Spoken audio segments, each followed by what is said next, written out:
চলছো কোথায়? আইনা তাযহাবুন, তুমি কোন নেতার পেছনে দৌড়াও?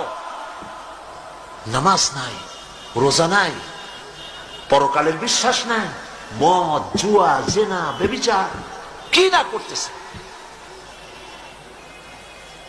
এইসব লোকের নেতা মানিয়ে এগুলোর পিছনে দৌড়াও।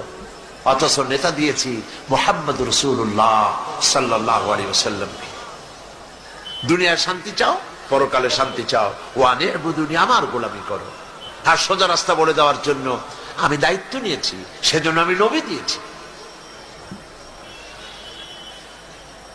আমার প্রিয় ভাইয়েরা, আল্লাহ রাব্বুল আলামিন সহজ সরল রাস্তার দিশা দিয়েছেন নবীদের মাধ্যমে।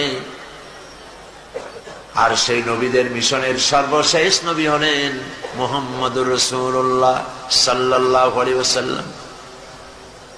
আল্লাহ রাব্বুল আলামিন এত সম্মান আর মর্যাদা তাকে দিলেন, কোরআনে কারীমের ভিতরে একবারের জন্য আল্লাহ পাক বললেন না ইয়া মুহাম্মদ, একটিবারের জন্য নবীজির নাম নিলেন না কোরআন শরীফের ভিতরে, বরং অন্যান্য নবীদেরকে ইয়া জাকারিয়া, ইয়া মূসা, ইয়া ঈসা, ইয়া ইব্রাহিম না